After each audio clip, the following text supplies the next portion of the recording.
बिस्मिल्लाहिर्रहमानिर्रहीम। Welcome to knowledge hub Twitter.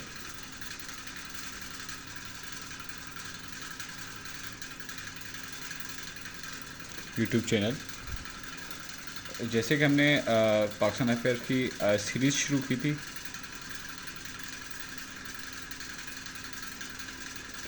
ठीक है जी। उसमें हमने डिस्कस किया था कल कि जो हमारे पाकिस्तान अफेयर्स की सीरीज़ है,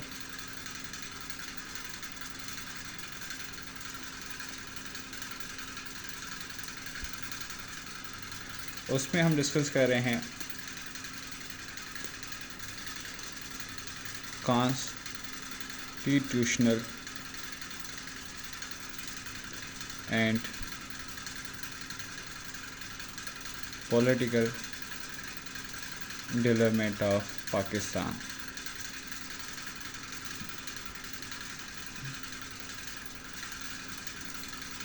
कि किस तरीके से पाकिस्तान ने कॉन्स्टिट्यूशनली डेवलप किया और उसने 1956 का कॉन्स्टिट्यूशन, 1962 का कॉन्स्टिट्यूशन और 1973 का कॉन्स्टिट्यूशन कैसे बनाया और उसको इनेक्ट किया। और ये तीन कॉन्स्टिट्यूशन क्यों,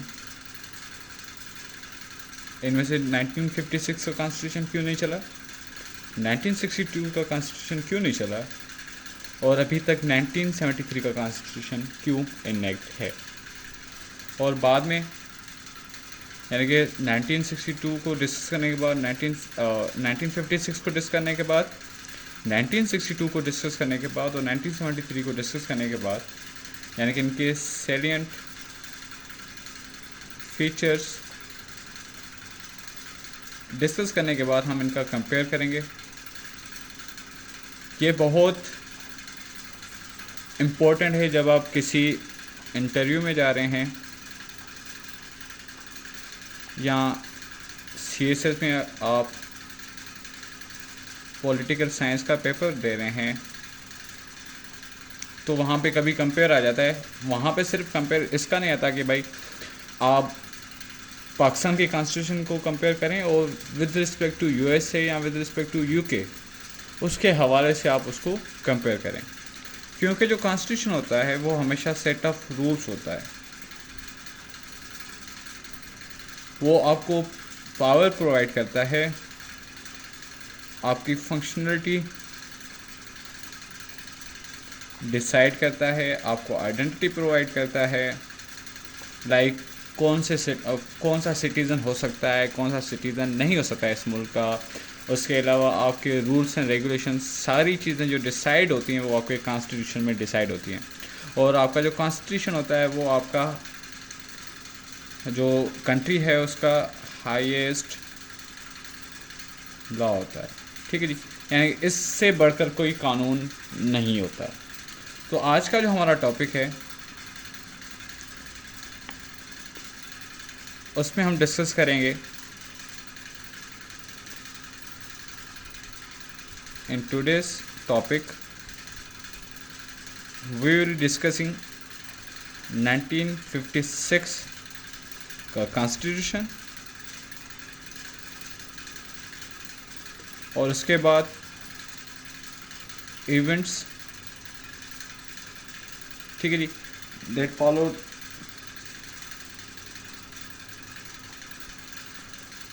और उसके बाद 1962 का constitution up to the 1973 constitution. लेकिन हम 1973 के कॉन्स्टिट्यूशन को आज डिस्कस नहीं करेंगे, ये हमारे नेक्स्ट वीडियो में डिस्कस किया जाएगा। तो let's start with the 1956 constitution.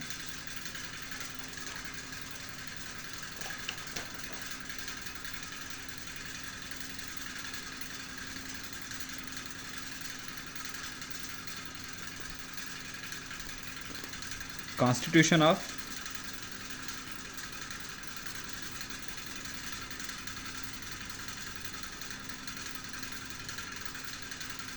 1956।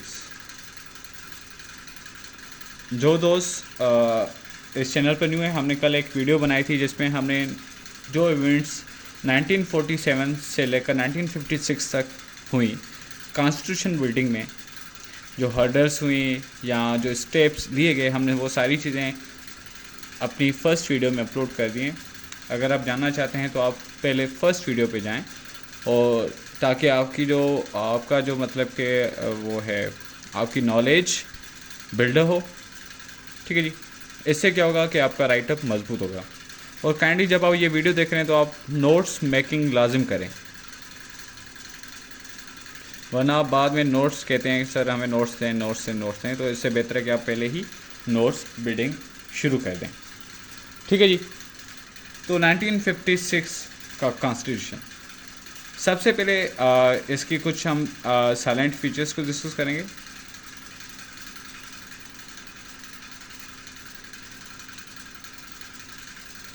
जब भी सवाल आता है कि सैलेंट फीचर्स ऑफ 1956 कॉन्स्टिट्यूशन के बारे में बताइए हमें, तो जनाब ये जो था हमारा इसकी जो नेचर थी, ठीक है जी, रिटन था, लेंदी एंड डिटेल्ड। ठीक है जी, नेचर इसकी क्या है, लेंदी एंड डिटेल्ड और रिटन फॉर्म में था। इसके अंदर जो आर्टिकल्स हैं हमारे 224 और 234 आर्टिकल्स हैं हमारे। ठीक है जी, इसके अंदर जो शेड्यूल्स हैं हमारे, शेड्यूल्स 6, ठीक है जी, और ये 13 पार्ट्स में डिस्ट्रीब्यूटेड था। और इसके अंदर लिस्ट प्रोवाइडेड थी, वो 3 थी। लिस्ट का मतलब है जब लिस्ट का होता है इसका मतलब क्या है, डिस्ट्रीब्यूशन ऑफ पावर्स।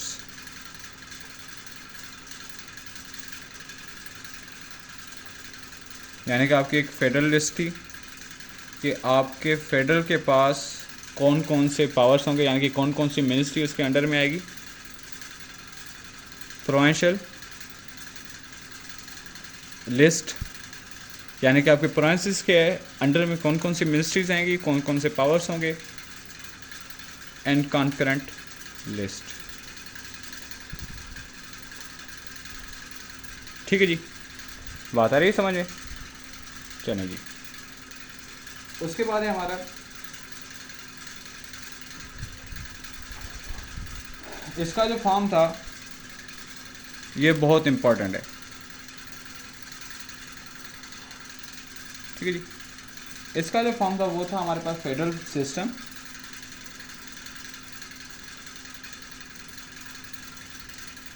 या आप पार्लियामेंट्री सिस्टम भी कह सकते हैं इसे। Federal system with the principle of parity.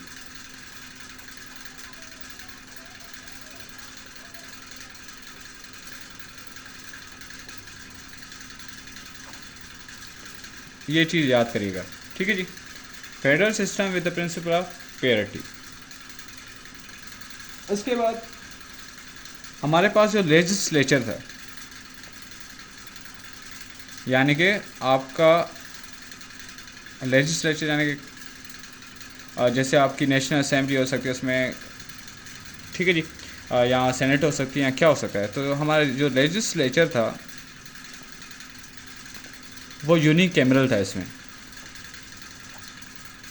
यानी it would be constitute of president plus national assembly. और नेशनल असेंबली के अंदर जो तादाद होगी, यानी कि जो नंबर ऑफ़ मेंबर्स होंगे या नंबर ऑफ़ सीट्स होंगी, वो कितनी होंगी हमारे पास, वो 300 होगी हमारे पास, टोटल 300, जिसमें 150 और 150 ये ईस्ट पाकिस्तान और ये वेस्ट पाकिस्तान। अब यहाँ पे वेस्ट क्यों है यहाँ पर, क्यों आप सवाल कर सकते हैं सर यहाँ पे सिंध क्यों नहीं, बलूचिस्तान क्यों नहीं, केपी क्यों नहीं। क्योंकि ये जो चीज़ थी वो थी 1 यूनिट के अंदर, मैंने कल भी बताया था कि ये चीज़ नोट कर लीजिएगा, जिसको हम कहते हैं 1 यूनिट। ठीक है जी।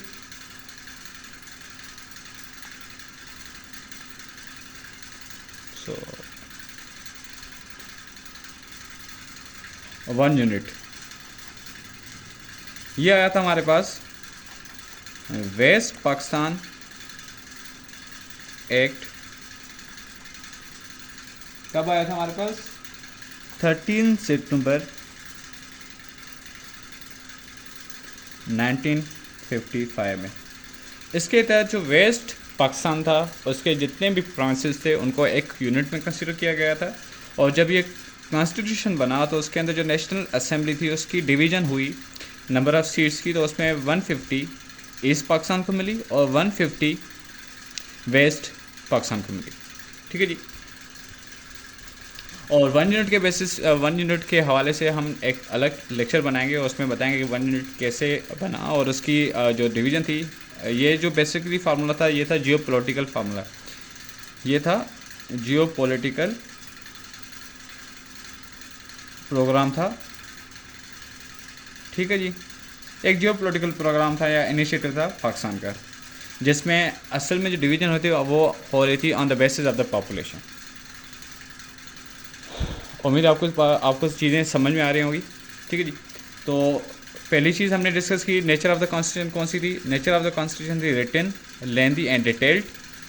जो उसके अंदर आर्टिकल थे वो 234 थे, 13 पार्ट्स में था। उसके अंदर शेड्यूल 6 थे, लिस्ट 3 थी जिसमें फेडरल, प्रोविंशियल और कॉन्करेंट लिस्ट थी। उसके बाद उसका जो फॉर्म था वो फेडरल सिस्टम था, आप इसको पार्लियामेंट्री फॉर्म भी कह सकते हैं। ठीक है जी। ये काफ़ी सवाल आपके पास एमसीक्यूज़ में आता है। वो पार्लियामेंट्री फॉर्म था लेकिन उसका जो लेजिस्लेचर था वो यूनिकैमरल था, यानी कि उसके अंदर सिर्फ नेशनल असेंबली थी, उसके अंदर कोई सेनेट वगैरह नहीं थी। और ये प्रेसिडेंट प्लस नेशनल असेंबली के बेसिस पे था, बेस पे था। 150 सीट्स 300 सीट्स थी जिसके अंदर 150 ईस्ट की और 150 वेस्ट की। उसके साथ साथ प्लस 10 जो सीट्स रिजर्व थी वो वुमेन की थी। ठीक है जी, 10 वुमेन की। उसके बाद आता है जो हम नेक्स्ट चीज़ डिस्कस करने जा रहे हैं, चीज़ें नोट करिएगा। ठीक है जी। साइलेंट फीचर्स में पहले आप डिस्कस करेंगे नेचर, उसके बाद आप उसके आर्टिकल्स। ठीक है जी। फर्स्ट बेसिक जो इन्फॉर्मेशन है उसकी आप लिख सकते हैं कि बेसिक इन्फॉर्मेशन। उसके अंदर आप नोट करेंगे कि जो बेसिक इन्फॉर्मेशन है इसकी, जब आप हेडिंग्स बनाएंगे अगर आपके पास साइलेंट फीचर्स के बारे में पूछा जा रहा है। ठीक है जी। तो उसके अंदर पहले क्या लिखेंगे, नेचर क्या है उस कॉन्स्टिट्यूशन की। सही है जी। उसके बाद उसके अंदर शेड्यूल्स कितने हैं, आर्टिकल्स कितने हैं, उसका फॉर्म क्या था, वो गवर्नमेंट का कौन सा फॉर्म बता रहा था जिसके बेसिस पे आपका सिस्टम रन होगा। लेजिस्लेचर क्या था उसमें, यूनिकैमरल था, बाइकैमरल था। ठीक है जी। और यूनिकैमरल था तो उसके अंदर नेशनल असेंबली की कितनी सीट्स रखी गई थी और उसकी डिस्ट्रीब्यूशन किस तरीके से की गई थी। ठीक है जी। सॉरी।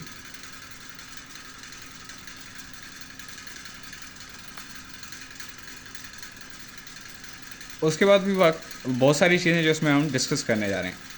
मैंने पहले ही बताया था कि कॉन्स्टिट्यूशन वो है वो जो आपको पावर्स आपको बताता है कि किस मेंबर को कितनी पावर होनी चाहिए या किस गवर्नमेंट बॉडी को कितनी पावर होनी चाहिए, फेडरल को कितनी पावर्स होनी चाहिए, प्रोविंशियल को कितनी पावर होनी चाहिए, असेंबलीज को। ये भी हम डिस्कस करें। उसके बाद जब आप जाएंगे तो पहले आप डिसाइड करेंगे प्रेसिडेंट का। मैंने बताया कि जो आपकी नेशनल असेंबली प्लस आपका प्रेसिडेंट, लेजिस्लेचर हमारे पास क्या था, यूनिकैमरल।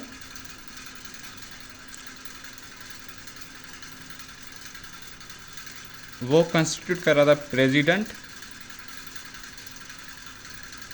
Plus national assembly. अब आते हैं प्रेसिडेंट के पावर्स के ऊपर। प्रेसिडेंट कौन होना चाहिए और उसके पावर्स कौन से आना चाहिए। ठीक है, जो हमें कॉन्स्टिट्यूशन ऑफ 1956 बता रहा था। ठीक है जी। प्रेसिडेंट मैं आपको हेडिंग्स के साथ इसलिए बता रहा हूँ क्योंकि आपको चीज़ें ज़्यादा याद रहेंगी, आपको रटा मारने की ज़रूरत नहीं पड़ेगी। आपने सिर्फ मोटी मोटी हेडिंग याद करनी है, उसके बाद आप खुद ही लिख कर आएंगे कुछ ना कुछ, अगर आपको पूरा याद नहीं होता। ठीक है जी। सबसे पहले जो प्रेसिडेंट होगा हमारा वो चीफ एग्जीक्यूटिव होगा इस मुल्क का 1956 के कानून के मुताबिक। ठीक है जी। उसके बाद प्रेसिडेंट को मुस्लिम होना लाजिम है और उसकी जो एज बताई गई मिनिमम एज, ठीक है जी, वो 40 से बड़ी होनी चाहिए या उसके बराबर होनी चाहिए। ठीक है जी, आ रही बात समझ में। उसके बाद हमने बताया कि उसका जो टेन्योर होगा 5 ईयर्स होगा। ठीक है जी। और उसके बाद उसके फंक्शंस, अभी आते हैं प्रेसिडेंट के फंक्शंस या उसकी पावर्स। फंक्शंस एंड पावर्स ये लाजिम, अगर आप पॉलिटिकल साइंस के स्टूडेंट होंगे तो आपको पता होगा कि पॉलिटिकल साइंस में कभी कभार ऐसे सवाल आ जाते हैं कि भाई 1956 के कॉन्स्टिट्यूशन को कंपेयर करें इंडियन कॉन्स्टिट्यूशन और प्रेसिडेंट की पावर बताएं। ये कभी कभार सवाल आ जाता है। ठीक है जी। यहाँ 1973 के कॉन्स्टिट्यूशन के हवाले से आ जाएगा फंक्शंस एंड पावर्स। ठीक है जी। जो प्रेसिडेंट है हमारा वो अपॉइंट कर सकता है प्राइम मिनिस्टर को, select CGP of supreme court, उसके बाद अपॉइंट चीफ जजेस of supreme court and high court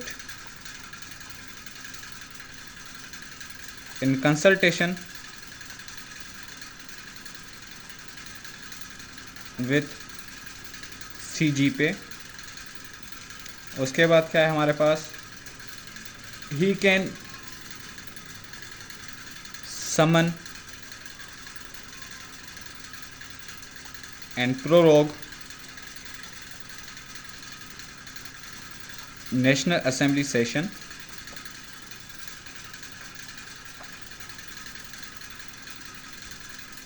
और in the pretext of emergency he can resolve NA।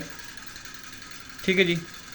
और ये पार्डन कर सकता है, रिप्रीव कर सकता है, या कॉल्ड ऑफ या रिड्यूस कर सकता है पनिशमेंट्स को। ठीक है जी। ये पावर्स ऑफ प्रेसिडेंट हैं किसके तहत, 1956 के कानून के तहत। उसके बाद हमारे पास आता है, ठीक है जी। अच्छा, एक और चीज़ यहाँ पे नोट करें, इसके अंदर वीटो पावर भी आती है प्रेसिडेंट की। वीटो पावर नेशनल असेंबली के अंदर इसको वीटो पावर भी दी गई थी, जो अभी नहीं है प्रेसिडेंट के पास। उसके बाद है हमारे पास प्राइम मिनिस्टर।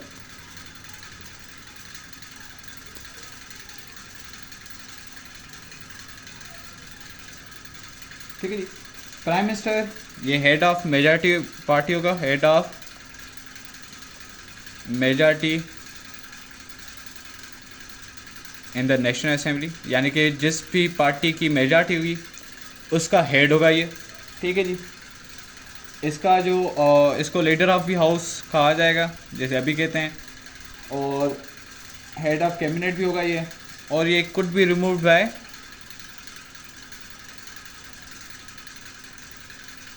प्रेसिडेंट। ठीक है जी। और जो कैबिनेट होगी under its his command responsible to NA। ठीक है जी। जो कैबिनेट होगी वो रिस्पॉन्सिबल टू द NA होगी। उसके बाद मैंने आपको नेशनल असेंबली के बारे में पहले ही बताया, वो हमने डिस्कस, नेशनल असेंबली हमने पहले ही डिस्कस कर ली ऊपर, कि इसके अंदर 300 सीट्स होंगी प्लस 10 वुमेन की। 300 सीट्स प्लस 10 वुमेन, यूनिकैमरल होगी ये। ठीक है जी, ये हमने पहले ही बताया। तो प्रेसिडेंट हो गया, PM हो गया, नेशनल असेंबली होगी। उससे पहले हमने नेशनल जो हमारे पास था हमने डिस्कस किया कि भाई नेचर क्या है, आर्टिकल्स कितने हैं इसके अंदर, फॉर्म क्या है इसका, लेजिस्लेचर क्या है इसका, ठीक है जी। उसके बाद प्रेसिडेंट के पास कौन सी पावर्स हैं, पीएम के पास कौन सी पावर्स हैं, और पीएम कैसे सिलेक्ट होगा। उसके बाद नेशनल असेंबली, ठीक है जी। उसके बाद एक और चीज़ थी हमारे पास, अच्छा यहाँ पे मैंने बताया कि यहाँ पे पीएम का मुस्लिम होना लाजिम नहीं। पीएम का किस लिए मुस्लिम होना, प्रेसिडेंट का मुस्लिम होना लाजिम है, जो मैंने यहाँ पे डिस्कस किया। It should be the Muslim. अगर आप प्रेसिडेंट चूज़ करने जा रहे हैं प्राइम मिनिस्टर के लिए, लाजिम नहीं कि वो मुस्लिम होना चाहिए या ना मुस्लिम होना चाहिए। प्राइम मिनिस्टर के लाजिम है कि वो head of the majority in the national assembly होना चाहिए, ठीक है जी। अब वो लाजिम तौर पे नहीं कि वो मुस्लिम हो, ये पॉइंट नोट करिएगा। उसके बाद थर्ड चीज़ हमारे पास गवर्नर्स, क्योंकि जो सिस्टम होता है हमें पता है सिस्टम किस तरीके से डील करता है। ऊपर प्रेसिडेंट, फिर प्राइम मिनिस्टर, फिर जो सूबों में आते हैं गवर्नर्स एंड चीफ मिनिस्टर्स। जो गवर्नर्स होते हैं वो रिप्रेजेंटेटिव ऑफ द प्रेसिडेंट होते हैं, और गवर्नर्स को कौन अपॉइंट करता है, प्रेसिडेंट, ठीक है जी। और उसके साथ साथ जो गवर्नर्स होंगे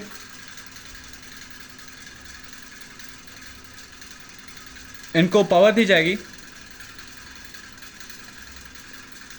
टू अपॉइंट चीफ मिनिस्टर्स, ठीक है, ऑफ द प्रोविंस। अब प्रेसिडेंट का जो पावर था वो प्राइम मिनिस्टर को अपॉइंट कर रहा था, और गवर्नर्स का जो पावर था वो ये था कि वो सीएम ऑफ द प्रोविंस को अपॉइंट कर रहे थे, ठीक है जी। तो वही पावर्स होंगे जो प्रेसिडेंट को with respect to prime minister थी, और यही पावर्स हैं गवर्नर्स की with respect to CM of the provinces, ठीक है जी। और उसके बाद है हमारे पास प्रोविंशियल असेंबलीज।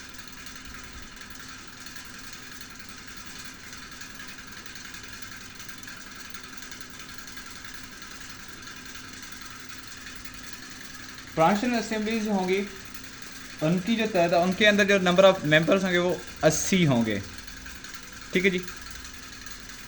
मैंने पहले बताया कि भाई ये प्रिंसिपल ऑफ पेरिटी के बेसिस पर है, और उसके अंदर जो 10 सीट्स होंगी फॉर द वुमेन, ठीक है जी। और ये डिपेंड करेगी प्रोविंशियल मेंबर्स प्लस गवर्नर्स के बेसिस के गवर्नर, ठीक है जी। उसके बाद हमारे पास आता है जुडिशियल सेक्टर। मैं आहिस्ता आहिस्ता आपको चीज़ें समझाता हुआ जा रहा हूँ ताकि आपको चीज़ें समझ में आ जाएं।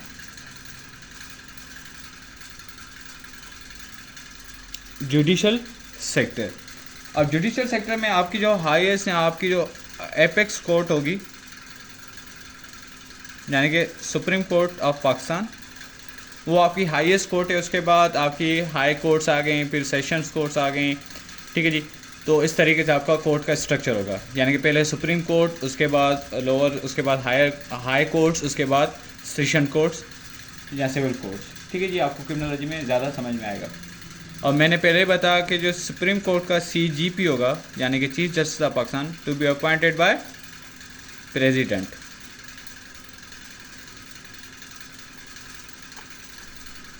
और बाकी मैंने डिस्कस किया कि जो बाकी जो हाई कोर्ट्स के जजेस हैं, यहाँ सीजीपी है हाई कोर्ट का, यानी कि चीफ जस्टिस जो है वो कौन अपॉइंट करेगा, president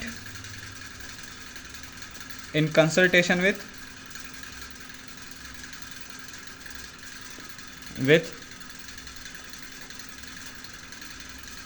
chief justice of Pakistan, ठीक है जी। वो प्रेसिडेंट ही उनको अपॉइंट करेगा, लेकिन in consultation with the CGP. अब ये आपके लिए एक सवाल है कि अभी जो 1973 के कॉन्स्टिट्यूशन के तहत यहाँ 18th अमेंडमेंट के बाद हमारा सीजीपी उसको डायरेक्ट प्रेसिडेंट अपॉइंट करता है या कौन अपॉइंट करता है, ये आपके लिए क्वेश्चन है, इसको नोट कर लीजिएगा, ठीक है जी। ये आपके लिए सवाल है। उसके बाद आपके पास जो मेन चीज़ आ रही है वो आ रही थी आपके पास इस्लामिक प्रोविजंस, क्योंकि आपके पास जो आपका मुल्क था वो इस्लाम के नाम पे आज़ाद हुआ था, तो कानून के अंदर इस्लामिक प्रोविजंस लाना लाजिम था। तो इस्लामिक प्रोविजन के हवाले से जो पहली चीज़ हमारे जहन में आती वो ये थी कि जो इस पाकिस्तान का नाम था वो चेंज हुआ इस्लामिक रिपब्लिक ऑफ पाकिस्तान। ये चीज़ नोट करेगा कि कभी कभार क्वेश्चन आता है एमसीक्यूज़ के हवाले से कि when Pakistan became the Islamic Republic of Pakistan. तो ये 1956 में हुआ जब आपका कानून पास किया गया 1956 का कॉन्स्टिट्यूशन। उसके अलावा जो दूसरी चीज़ थी हमारे पास वो ये थी, ये मैंने बहुत इंपॉर्टेंट चीज़ है, इसको नोट करिएगा अगर आप न्यू हैं, आप तैयारी की शुरुआत में हैं, ठीक है जी। और जो प्रीएम्बल था कॉन्स्टिट्यूशन का, यानी कि जैसे ही आपका कॉन्स्टिट्यूशन शुरू होता है उसमें पहले ही डिस्कस किया गया था सोवरेनिटी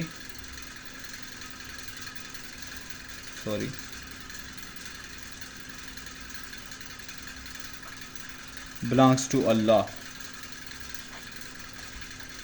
ये एक बड़ा क्लेम था कि भाई पूरी कायनात के ऊपर जो हुक्मरानी है वो किसकी है, खुदा की है। इस्लाम हमें ये बताता है, लेकिन बाकी रिलीजन को ये चीज़ कबूल नहीं, तो इसलिए कॉन्स्टिट्यूशन हमारा इस्लामिक प्रोविजन प्रोवाइड करता है, ठीक है जी। और उसके बाद मैंने पहले ही बताया कि जो हमारा हेड ऑफ स्टेट होगा, यानी कि जो प्रेसिडेंट था उसको मुस्लिम होना लाजिम है, ठीक है जी। उसके बाद जो दूसरी चीज़ मैंने आपको बताई वो ये थी कि भाई आपकी एक इस्लामिक एडवाइजरी काउंसिल बनाई जाएगी। जैसे अभी हमारे पास इस्लामिक आइडियोलॉजी काउंसिल है, IIJ, इस्लामिक एडवाइजरी काउंसिल। इसका जो काम था वो ये था कि वो एडवाइस कर रही थी कि अगर आपका लेजिस्लेशन हो रहा है वो इस्लाम के प्रिंसिपल के ख़िलाफ़ नहीं होना चाहिए, ठीक है जी। वो टुवर्ड्स इस्लामिक प्रिंसिपल्स होना चाहिए जो आपका लेजिस्लेशन है। यानी कि अगर आप कोई कानून साजी कर रहे हैं तो उसके अंदर जो प्रोविजंस होंगे वो इस्लामिक टच के हवाले से होंगे, ठीक है जी। अगर आप टेक्स्ट बुक दे रहे हैं, अगर आप कोई कानून पास कर रहे हैं तो वो इस्लामिक टच उसके अंदर होगा ही होगा, वो इस्लामिक टच के अलावा के खिलाफ नहीं होगी। अगर कोई ऐसा लेजिस्लेशन पास होता है that would be the detrimental to the Islamic principle, तो उसको उसी वक्त नल एंड वाइड किया जाएगा, ठीक है जी। ये चीज़ बताई गई थी। अब आते हैं हमारे पास 1962 से पहले की चीज़ें और 1956 ऑनवर्ड्स, यानी कि जब कॉन्स्टिट्यूशन पास हुआ तो चेंज क्या है, एक तो नाम चेंज हुआ, उसके बाद जो गवर्नर जनरल था वो चेंज होकर प्रेसिडेंट हो गया और ये हेड ऑफ स्टेट हो गया अभी, ठीक है जी। पहले जो गवर्नर जनरल था हमारे पास वो रिप्रेजेंटेटिव ऑफ द क्राउन था।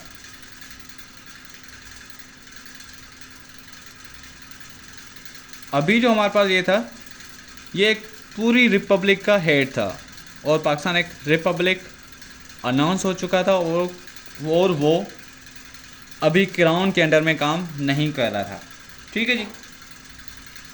और जो मैंने कल बताई थी चीज़, जो हमारे पास इस्कंदर मिर्ज़ा है,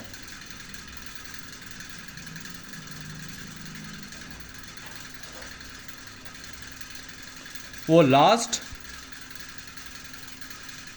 governor general and first president of Pakistan है। और एक चीज़ मैंने वो और भी बताई थी कि जब कानून बना था हमारा कॉन्स्टिट्यूशन ऑफ पाकिस्तान तो उस वक्त चौधरी मोहम्मद अली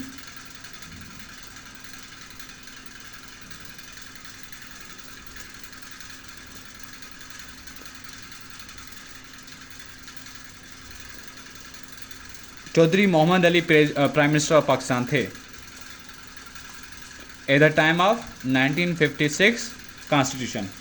तो ये थोड़ी सी चीज़ें हैं जो आपको एमसीक्यूज़ में नोट करनी होगी, ठीक है जी। हमने क्या चीज़ किया, जो हमारे पास साइलेंट फीचर्स हैं हमारे पास 1956 कॉन्स्टिट्यूशन, वो कौन से हैं।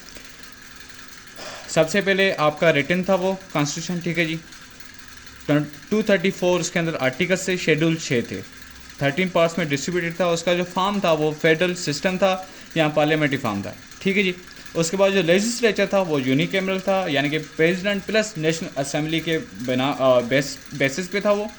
उसके अंदर 150 सीट्स थी किसकी, 150 सीट्स थी सॉरी 300 सीट्स थी जो डिस्ट्रीब्यूट की गई थी 150 ईस्ट पाकिस्तान में एंड 150 वेस्ट पाकिस्तान में, क्योंकि वेस्ट पाकिस्तान उस वक्त 1 यूनिट में कंसिडर किया जा रहा था। उसके बाद 10 सीट्स रिजर्व थी वुमेन के लिए, ठीक है जी। फिर हमने बताया कि भाई उस कानून के तहत प्रेसिडेंट के कौन से पावर्स होंगे और प्रेसिडेंट कौन हो सकता है 1956 के कानून के मुताबिक। चीफ एग्जीक्यूटिव जो था वो प्रेसिडेंट था उस वक्त, उसकी एज 40 या उससे ज़्यादा होनी चाहिए, मुस्लिम होना लाजिम था और उसका टेन्योर 5 ईयर्स था। प्रेसिडेंट के पावर्स हमने डिस्कस किए। उसके बाद पीएम कौन हो सकता है, PM should be the head of majority party in the national assembly. उसके अलावा उसके लिए कोई और शर्त नहीं थी, वो मुस्लिम हो चाहे नॉन मुस्लिम हो, उससे कोई फ़र्क नहीं पड़ रहा था। उसके बाद प्राइम मिनिस्टर को अपॉइंट करने वाला कौन था, प्राइम मिनिस्टर को अपॉइंट करने वाला हमारे पास सिर्फ वो था प्रेसिडेंट था। अच्छा, एक और चीज़ मैंने यहाँ पे डिस्कस नहीं की, जो प्रेसिडेंट होगा वो इलेक्ट होगा